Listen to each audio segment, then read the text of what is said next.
दोस्तों जय भीम। आज गणतंत्र दिवस है 26 जनवरी 2024।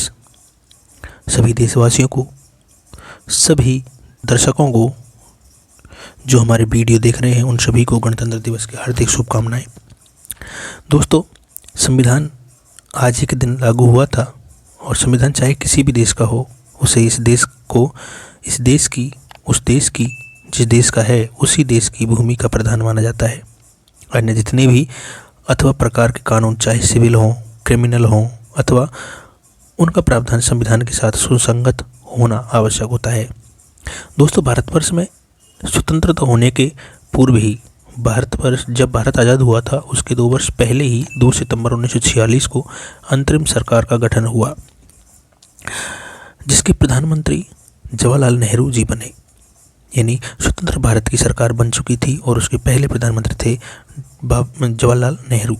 डॉक्टर बी आर अम्बेडकर ने इस सरकार में कानून मंत्री का पद संभाला। लॉर्ड माउंटबेटन योजना के अनुसार संविधान निर्माण के लिए संविधान सभा का गठन हुआ।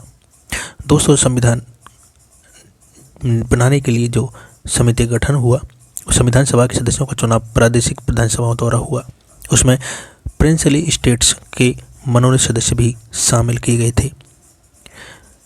सर्वप्रथम डॉक्टर बी आर अम्बेडकर अविभाजित बंगाल से चुनकर संविधान सभा में आए थे। 15 अगस्त 1947 को देश स्वतंत्र हुआ और बंगाल का विभाजन हो गया।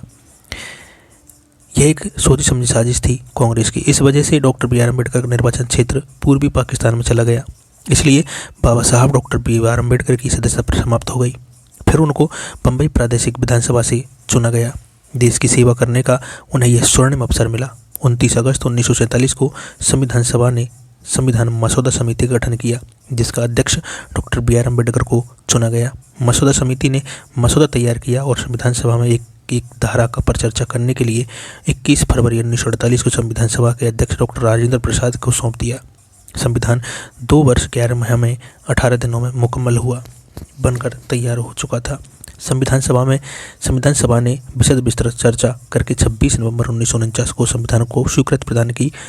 28 अगस्त 1948 को संविधान मसौदा समिति में 7 सदस्य नियुक्त किए गए थे, जिनके नाम थे डॉक्टर बी आर अम्बेडकर अध्यक्ष थे, माननीय अल्लादी कृष्णमाचारी कृष्ण स्वामी अय्यर, माननीय एन गोपाल स्वामी अयंगर, डॉक्टर के एम मुंशी, माननीय सैयद मोहम्मद सैदुल्ला, माननीय बी एल मित्तल और माननीय डी पी खेतान।